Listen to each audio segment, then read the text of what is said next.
विश्वानि देव सवितरदुरितानि पराशिव यद्भद्रं तन्न आशिव। ॐ सहना भवतु सहनौ भुनक्तु सह वीर्यं करवावहै तेजस्विनावधीतमस्तु मा विद्विषावहै। ॐ शान्ति शान्ति शान्तिः। ॐ कृष्णाय वासुदेवाय हरये परमात्मने प्रणतः क्लेशनाशाय गोविन्दाय नमो नमः। ओम श्री भगवद्गीता में ज्ञान कर्म संन्यास योग नामक 100वां अध्याय का प्रारंभ हो चुका है, जिसमें भगवान ने अपने जो जन्म है, अवतरण है, उसके रहस्य को बताते हुए कहा कि बहिनी में व्यतीतानि जन्मानि तोचार्जुन तान्य हम वेद सर्वाणि न त्वं वेत्थ परं तप। मेरे और तुम्हारे बहुत जन्म हो चुके हैं, परंतु मैं उन समस्त अपने पूर्व जन्मों को जानता हूँ, क्योंकि मेरी बुद्धि कर्तव्य या पुण्य पाप रूपी कर्म से आच्छादित नहीं है, और तुम्हारी बुद्धि पुण्य और पाप से आच्छादित होने के कारण तुम इन कर्मों को, उन जन्मों को नहीं जान पा रहे। पूर्व जन्म तुम्हारे भी बहुत सारे जन्म हो चुके हैं, मेरे भी बहुत सारे जन्म हो चुके हैं, परंतु मैं मुक्त होने के कारण मैं उन समस्त जन्मों को जानता हूँ, जिससे तुम नहीं। और आगे भगवान ने कहा जो अपि सन्नव्यात्मा भूतानां ईश्वरोऽपि सन् प्रकृतिं स्वाम अधिष्ठाय संभवामि आत्ममायया। हालांकि मैं नित्य शुद्ध बुद्ध मुक्त हूँ, परंतु अपने जो माया शक्ति है, ब्रह्म शक्ति रेव प्रकृति, जिसको प्रकृति, त्रिगुण, माया, वैष्णवी, अव्यक्त, अजा इत्यादि नामों से शास्त्रों में कहा गया। वो जो माया है, त्रिगुणात्मिका माया, उसी को अधीन में कर करके और मैं स्वेच्छा से अपने शरीर को बनाता हूँ। तो इसलिए संभवा में आत्ममाया, मैं अजन्मा हूँ, अव्यय हूँ, अविनाशी हूँ, समस्त भूतों का ईश्वर हूँ, समस्त जीवों का ईश्वर हूँ, लेकिन फिर भी अपनी प्रकृति को वश में करके मैं स्वयं प्रकट होता हूँ। जबकि जीव प्रकृति के वश में होकर जन्म लेते हैं और मैं प्रकृति को वश में करके जन्म लेता हूँ। यही हमारे और जीव और ब्रह्म में यही। जीव प्रकृति का अधीन होता है, माया के अधीन होता है, जबकि ब्रह्म माया का ईश्वर होता है, माया का ही। इसलिए भगवान ने कहा कि अपने प्रकृति जो माया शक्ति है उसको लेकर के मैं अधीन करके जन्म लेता हूँ। इसी प्रकृति को जो है शक्ति को स्वतः से कहा कि मायाम को शक्ति विद्यात्मा नहीं, उस माया शक्ति को प्रकृति जाने के कांति में प्रकृति का कहा जाता है, और जो माई है उसको नियंत्रण करने वाला है।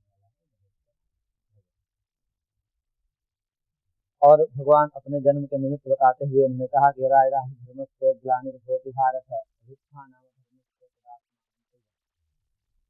परित्राणाय साधूनां विनाशाय दुष्कृतां धर्म संस्थापनार्थाय संभवामि। जब जब धर्म की हानि होती है और अधर्म बढ़ता है, तब तब मैं अपने आप का सृजन करता हूँ और जीवों को सन्मार्ग पर प्रेरित करता हूँ। धर्मनिष्ठ होकर के अपने मार्ग का, अपने कर्तव्य का पालन करते हुए दूसरे को कर्तव्य करने के लिए प्रेरित करता हूँ, और साथ में क्या करता हूँ, रक्षा करता हूँ, रक्षा करता हूँ, विनाश है काम और साथ साथ दूसरे का धर्म। तो परित्राणाय साधु नाम, इस पर थोड़ा सा हमने विचार किया। तो साधुओं का परित्राण कैसे होता है? अपने दूसरे जीवों से परित्राण करने में समर्थ है। साधु के विषय में कहा गया है, अहिंसा प्रतिष्ठायां तत्सनिधौ। तो ऐसे साधु व्यक्ति जिनमें अहिंसा प्रतिष्ठित हो जाता है, उसके सन्निधि मात्र से हिंसक प्राणी भी अहिंसा व्यक्ति वैर त्याग, वैर का त्याग। तो ऐसे साधुओं की रक्षा के लिए साधु स्वयं ही समर्थ है, फिर परमात्मा की क्या आवश्यकता है? ये कौन सा रक्षा है? किस प्रकार से रक्षा भगवान, क्योंकि योगी चाहे, तपस्वी चाहे, अगस्त ऋषि जैसे ऋषि हो, समुद्र का ही जिन्होंने पान कर लिया हो, इस प्रकार से सर्वसमर्थ ऋषियों के लिए, साधुओं के लिए दुर्लभ है। दुष्टों को दमन करने के लिए तो समर्थ है। उनके कोप से कोई बच सकता है क्या? साधुओं के कोप से कोई बच नहीं सकता, वो चाहे तो भस्म कर दे। महर्षि कपिल ने सगर के 60,000 पुत्रों को भस्म कर दिया कोप। तो इन योगियों में ऐसी शक्ति होती है कि यह जो दुष्ट आत्मा है, ये तो उनके सामने कुछ नहीं, जो कोप के सामने शक्ति नहीं है। फिर भी भगवान ने कहा कि परित्राण साधुओं में साधुओं का परित्राण करता है। इस प्रकार समझना चाहिए। हमने इसका थोड़ा विचार किया तो पाया कि साधुओं का परित्राण इसमें नहीं है कि उनको जो है शक्ति के द्वारा दूसरों से रक्षा करने, दूसरों से रक्षा करने में है, जो धर्मनिष्ठ है। जो धर्मनिष्ठ होता है तो खास प्रकार कहते हैं कि धर्म से ही समस्त प्रजाओं को रक्षा हो जाए। तो धर्म ही धर्मो रक्षते रक्षिता, धर्म की रक्षा करता, धर्म में स्वयं रक्षा कर देता। इसलिए उन्हें, जो तो अधर्म आचरण करने वाला है नहीं कि मैं किसी विलग व्यक्ति को रक्षित करने के लिए आवश्यक है, वो स्वयं धर्मनिष्ठ है। तो यहाँ पर परित्राण का अर्थ ये होगा कि जो महर्षि, जो साधु, जो अपने इंद्रियां को अंतर्मुख कर लिए हैं, जो बाहर देखना उनके लिए एक प्रकार की व्याकुलता है, बाहरी संसार को देखना नहीं चाहते, इसलिए अपने वृत्तियों को अंतर्मुख कर लिया। इंद्रियों को जैसे कछुए की भांति उन्होंने अपने में समेट करके इंद्रियों को अंतर्मुख कर लिया। क्यों? क्योंकि बाहर उनको देखने की इच्छा नहीं, बाहर उनको देखने की इच्छा नहीं होती, क्योंकि अंदर हृदय में व्याप्त जो परमेश्वर हैं और उनकी दिव्यानुभूति जो है, उन्हें बाहर देखने में निरस्ता पैदा करती है। बाहर देखने में उनको निरस्ता, तो उसको लगता है कि जो अंदर आनंद है, अंदर सुख है, जो समाधि में सुख है, जो ध्यान में सुख है, जो सच्चिदानंद में डूबने का सुख है, वह सुख बाहर। लेकिन ये गुणों की वृत्तियां जो है उनको भी व्यथित करती हैं, क्योंकि ये त्रिगुणात्मिका है। सारा जगत, ये शरीर, मन, बुद्धि, इंद्रियां सब त्रिगुण से बने हुए हैं, और त्रिगुणों का ऐसा स्वभाव है कि एक जैसा नहीं रह सकते। चलम से गुण वृत्तम, गुण की वृत्तियां चलायमान होती है, कभी सत्व ऊपर तो कभी रज ऊपर तो कभी तमस ऊपर। सत्व रज तम ऊपर नीचे होते रहते हैं, कोई रोक ही नहीं सकता, क्योंकि इनका स्वभाव है। और इस स्वभाव के वशीभूत वो योगी भी आते हैं, तो साधु भी आते हैं।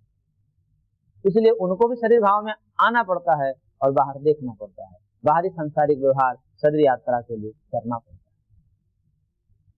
और उनको चाहिए नहीं, ना चाहते हुए भी, क्योंकि शरीर धर्म है, प्रकृति के अपने धर्म है, उनको आना ही पड़ता है। लेकिन आते हैं तो उनको व्याकुलता होती है। क्यों? क्योंकि वो जो अंतर मन से, अंतश्चक्षु से जो उन्होंने परमात्मा का दर्शन किया है, उस दर्शन के आगे ये सब फीका पड़ जाता है। ऐसे योगियों की जो इन बाह्य इंद्रियों के द्वारा, जब बाहर इंद्रियों से देखते हैं, जगत को देखते हैं, तो व्याकुल हो जाते हैं। और प्रकृति में ऐसा संभव नहीं है कि वो अंदर हमेशा अंतर्मुखी हो, हमेशा ब्रह्मस्थ आत्मस्थ समाधिस्थ रहे, ऐसा संभव नहीं है।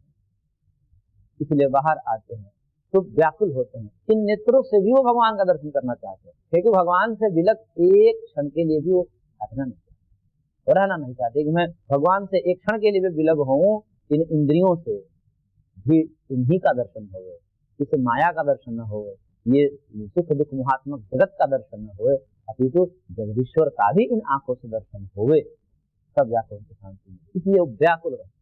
अंतर में जब बैठते हैं, समाधिस्थ होते हैं, तो शांत रहते हैं। लेकिन बाहर आते हैं तो जगत दिखाई देता है।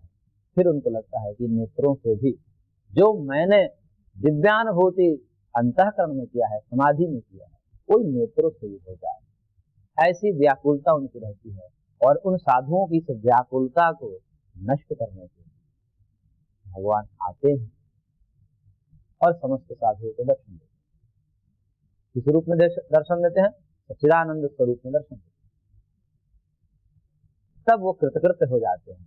तो साधुओं की रक्षा, साधुओं का परित्राण यही है कि वो दिव्य मंगलमयी मूर्ति, वो सच्चिदानंद स्वरूप जो अंदर अनुभव किया है, उन नेत्रों से भी देख करके ये नेत्र सार्थक हो जाए, कृतकृत्य हो जाए। इसलिए भगवान आते हैं और सबको दर्शन देते हैं। जिसकी जैसी भावना होती है उस भावना के अनुसार को दर्शन देते हैं। योगियों के योगेश्वर के रूप में दर्शन देते हैं, उपासकों को उपास्य के रूप में दर्शन देते हैं, भक्तों को भगवान के रूप में दर्शन देते हैं। इस प्रकार दर्शन दे करके सबकी रक्षा। तो इस प्रकार से जो है तो भगवान ने रक्षा की अपने भक्तों की, संतों की, साधुओं की, योगियों की, सबकी रक्षा की है। ये ही परित्राणाय साधुनां और विनाशाय च दुष्कृताम। अब क्योंकि आए ही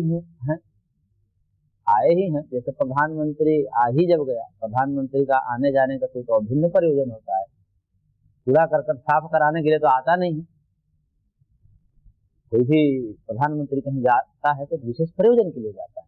वो विशेष प्रयोजन पहले भगवान ने बता दिया, परित्राणाय साधुनां, पहले साधुओं का परित्राण प्रथम कहा, और विनाशाय च दुष्कृताम ये बाद में कहा। इसका मतलब भगवान के आने का प्रयोजन तो कुछ और है, लेकिन साथ साथ कुछ और भी हो जाता है, लेकिन वो बातें गौण होती है, वो अपने आप हो जाती है। जैसे प्रधानमंत्री या राष्ट्रपति के आने का, कहीं जाने का प्रयोजन कुछ और होता है, परंतु जैसे ही जाता है सड़कें अपने आप बन जाती है, कूड़ा करकट वहां साफ हो जाते हैं, सब चीजें व्यवस्थित हो जाती है। उसको कहना नहीं पड़ता, ये होना ही है। इसलिए भगवान जगतपति जगदीश्वर जब आए हैं तो दुष्टों का दमन तो होना है। उनको मारना नहीं पड़ता, वो तो मरे ही हुए, क्योंकि उनके पाप कर्म, उनको जिस दिन उन्होंने पाप कर्म किया समझे कि उसी दिन मर चुके। इसलिए भगवान का परिजन तो साधुओं का परित्राण ही है। अब आ ही गए तो लगे हाथ, ये भी हो जाता है, ये उनका प्रताप है। जैसे ज्ञान के आगे अज्ञान नहीं टिक सकता, प्रकाश के आगे अंधकार नहीं टिक सकता, ऐसे ही भगवान के सामने ये दुष्ट नहीं टिक सकते, इसलिए उनका तो नाश हो ही जाता है। इस प्रकार से परित्राणाय साधूनां विनाशाय च दुष्कृतां कहा।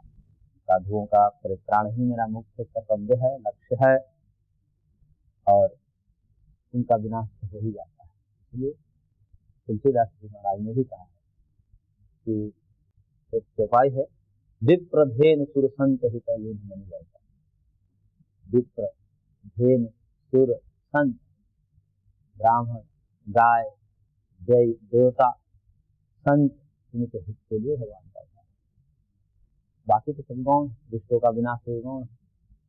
इसलिए भगवान राम ने भी जब अवतरण किया है तो रावण को वध करना ये तो कोई विशेष बात, उनके लिए तो वो चुटकी का खेल है। ऐसे दुष्टों का नाश करना उनके लिए कोई बड़ी बात नहीं। बात है कि वो जो लंबे समय से तपस्या में रत ऋषिगण थे, संतगण थे, भक्तगण थे, तो लालायित थे इन नेत्रों से भी देखने के, उनके कल्याण के लिए, उनकी रक्षा के लिए वो व्याकुल हो जाएंगे। इन आंखों से नहीं देख पाते तो व्याकुल हो जाते हैं। इसलिए उनको इन आंखों को प्रसाद करने के लिए, इंद्रियों को सार्थक बनाने के लिए वो आकर के सबको दर्शन देते हैं, सबको प्रसाद करते हैं।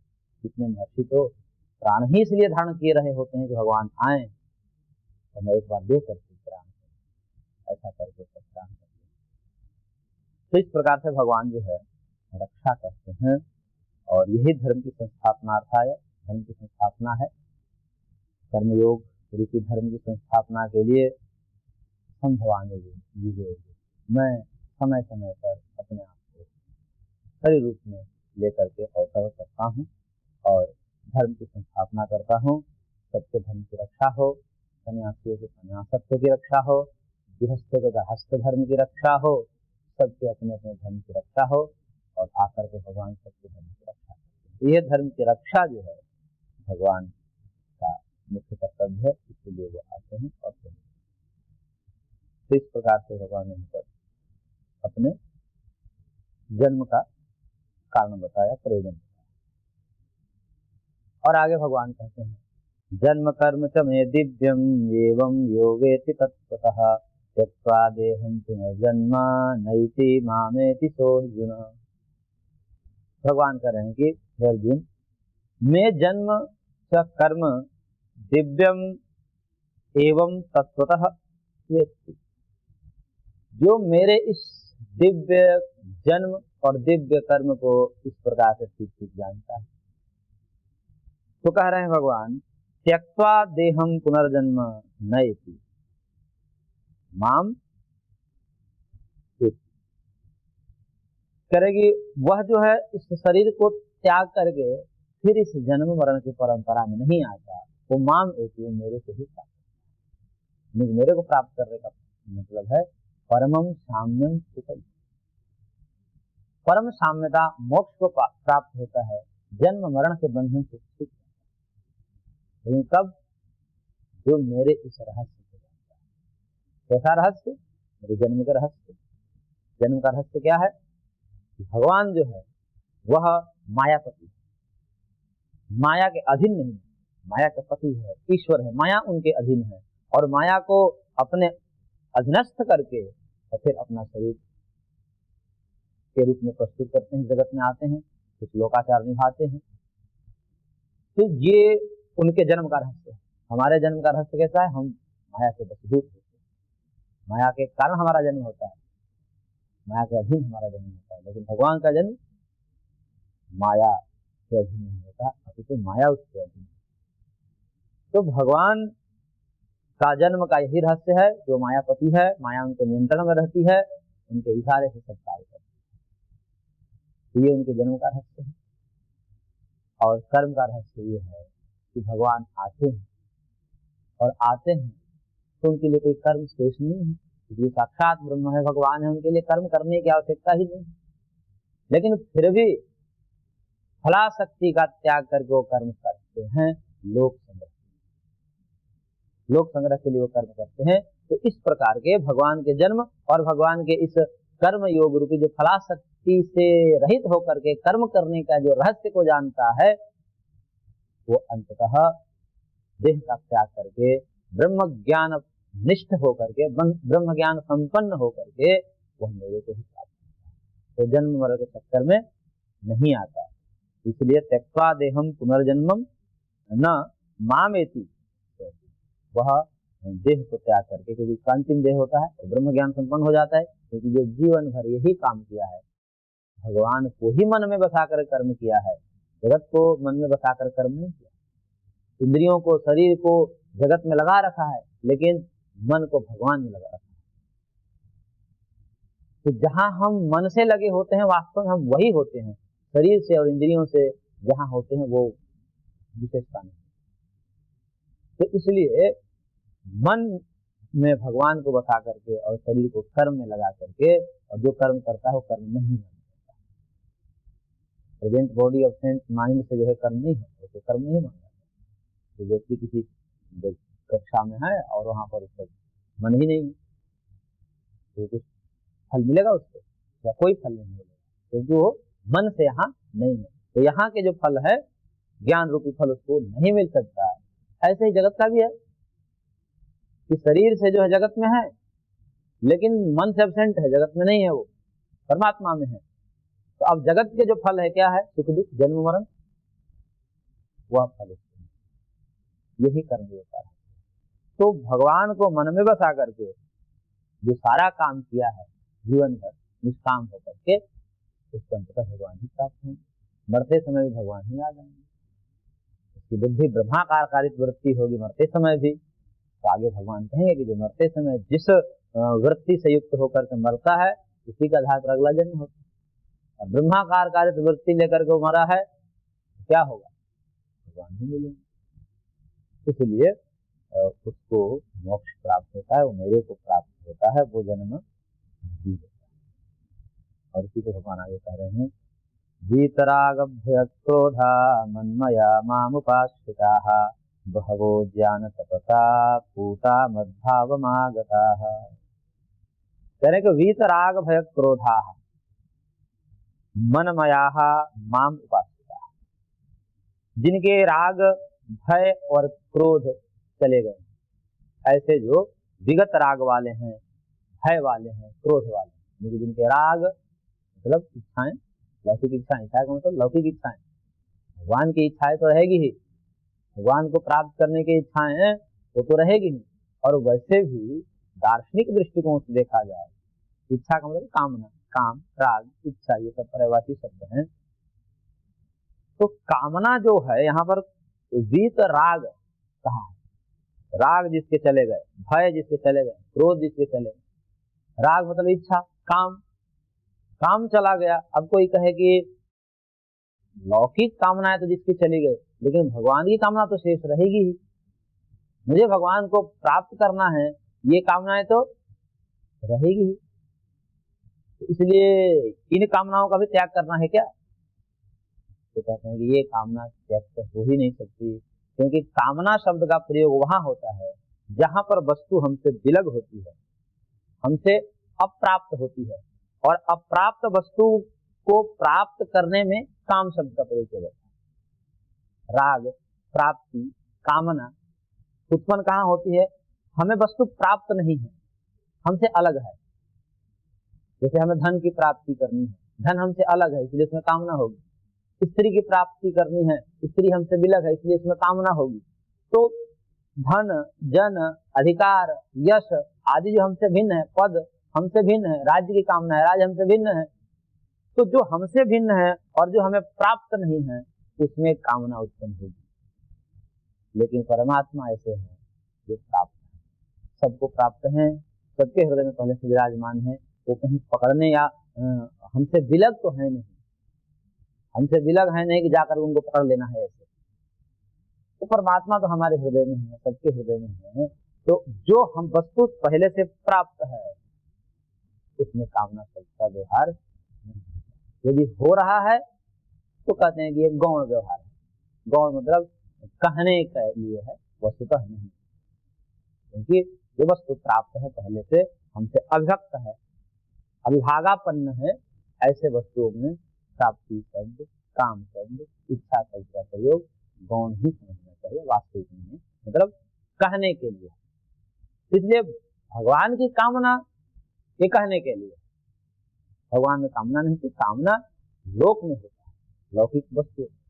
इसलिए यहाँ पर राग का त्याग करना है, यानी ये कामनाओं का त्याग करना है, तो लौकिक ही कामनाएं समझी जाएंगी। जहां पर भी कामना का त्याग करने की बात जब होगी तो लौकिक कामना ही समझी जाएगी, परमात्मा में कामना नहीं हो सकती, तो वो परमात्मा पहले से प्राप्त है।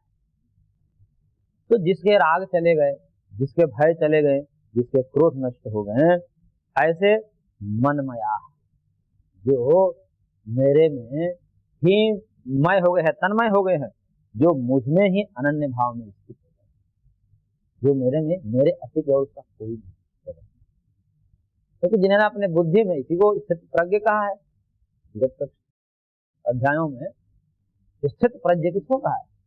जिसकी बुद्धि ने यह निर्धारित कर ली कि मेरा सर्वस्व भगवान, मेरा कल्याण भगवान से है, क्योंकि मैं जब कल्याण करने में असमर्थ था उस समय भी गर्भ में भगवान ने ही हमको पाला, उसके पूर्व में भी जहां हमने शरीर को छोड़ा वहां से उठाकर उस गर्भ में डाला, भगवान ही डाले, कोई व्यक्ति की वस्तु की बात है नहीं। आगे शरीर जब जीर्ण क्षीण हो जाता है, शरीर हमने मांगा है, भगवान अपने से शरीर नहीं देते, तो दुख हमने मांगा है, इसलिए दुख है, सुख मांगा है हमने। दुख का मतलब, दुख मांगने का तात्पर्य कोई दुख तो मांगता नहीं, परंतु संसार मांगा है हमने, और संसार में सुख देकर हमें संसार को मांगा है। लेकिन संसार ऐसा है कि जैसे विष मिश्रित खीर है और उसमें खीर में हमें सुख बुद्धि उत्पन्न हो गई, ऐसे ही जगत में सुख बुद्धि उत्पन्न हमारी हो गई। इस कारण से हमने विष मिश्रित खीर की मांग की है, यानी कि दुख मिश्रित जगत की मांग हमने की है। हमारे मन में तो सुख ही था, तो विष नहीं दिख रहा था, इसलिए हमने खीर मांगा, लेकिन खीर ऐसा था विष वाला।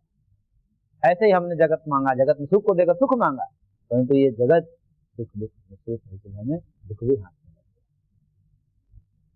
इसलिए वो शरीर जीर्ण होता है, उसके लिए भगवान शरीर देते हैं कि भाई शरीर लोगे तभी तो ये सब भोग भोगोगे जगत के, और वो शरीर भी विनाशी होता है, अनित्य होता है, जीर्ण हो जाता है। तभी भगवान कितने कृपालु है कि अब देखते हैं कि ये शरीर इसका काम नहीं होता है, फिर नया शरीर दे देते, दूसरे शरीर में। तो भगवान इतने कृपालु हैं कि जो मांगता है जीव वही देते हैं।